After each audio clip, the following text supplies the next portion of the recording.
Recipe है French toast, जिसके लिए मैंने यहाँ पे 4 ब्रेड स्लाइसेस ले लिए हैं, 2 अंडे हैं, हाफ कप मिल्क है।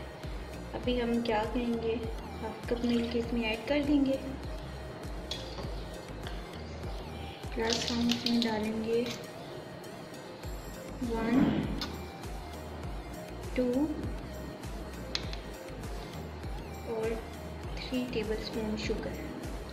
ठीक है, अब हम इसको अच्छे से मिक्स कर लेंगे। ये देखिए यहाँ पे हमने पैन ले लिया, इसे हमने गर्म होने रख दिया। फिर हम लोग थोड़ा सा ऑयल डालेंगे, इसको गर्म करेंगे। ज़्यादा ऑयल नहीं डालना आपने,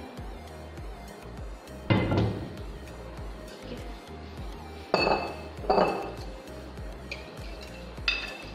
ये ऑयल हमारा गर्म हो गया। अब हम इस मिक्सचर में डिप करेंगे ये ब्रेड स्लाइस, और हम इसको ऐसे डालेंगे। आपने इसको हल्की आंच पे फ्राई करना है। अगर आप तेज पे करेंगे तो ये जल जाएगा, क्योंकि इसमें शुगर है और शुगर फ़ौरन जल जाता है। आपने इसको बहुत स्लो आंच पे फ्राई करना है, ताकि इस पर दोनों तरफ बहुत अच्छा सा कलर आ जाए। ताकि इसके बहुत अच्छा सा कलर आ गया। देखें जी, फ्रेंच टोस्ट पे बहुत प्यारा सा कलर आ गया है। आपने भी इसको हल्की आंच पे बनाना है। अगर आप तेज़ पे बनाएंगे तो आपका ये जल जाएगा फ़ौरन। ये सेकंड हम बना रहे हैं चॉकलेट फ्रेंच टोस्ट। इसके लिए हमें ये चॉकलेट सॉस चाहिए। इसकी रेसिपी मैंने आपको पहले भी सिखाई है ये, और इसकी रेसिपी का लिंक मेरे नीचे डिस्क्रिप्शन बॉक्स में आ रहा है। आप वहाँ से भी इस चॉकलेट सॉस की रेसिपी ले सकते हैं। ठीक है, ये वाली हम लगाएंगे चॉकलेट फ्रेंच।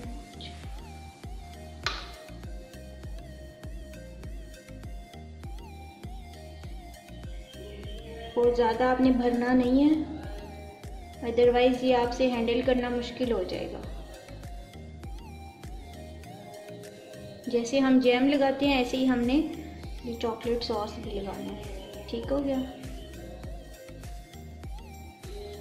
अब इसके ऊपर हम ये वाला पीस रख देंगे। ठीक है जी। अब हम इसको अपने वही फ्रेंच टोस्ट वाले मिक्सचर में डिप करेंगे और हम इसको फ्राई कर लेंगे। ठीक है, देखिए पैन हमारा गर्म हो गया है। ठीक है, थोड़ा सा हमने इसमें ऑयल डाला 1 टेबलस्पून। और अभी ये देखें, ये वही मिक्सचर है मेरे पास, और ये चॉकलेट वाला जिसमें मैंने चॉकलेट लगाई है। ठीक है, इसको भी हमने अंडे में ऐसे डिप करना है, और हम इसको ऐसे फ्राई कर देंगे। इसको भी आपने हल्की आंच पे फ्राई करना है, क्योंकि मिक्सचर दोनों का सेम है। अगर आप तेल से फ्राई करेंगे तो ये जल जाएगा। हमारी ज़बरदस्त फ्रेंच टोस्ट रेडी है। आपने ये दोनों ज़रूर ट्राई करनी है और अपना फीडबैक ज़रूर दीजिएगा कि ये कैसे बनेगी। बहुत ही आसान रेसिपी है। जल्दी से कोई गेस्ट आए, जल्दी में आप ये भी बना सकते हैं। ठीक है, थैंक यू, अल्लाह हाफ़िज़।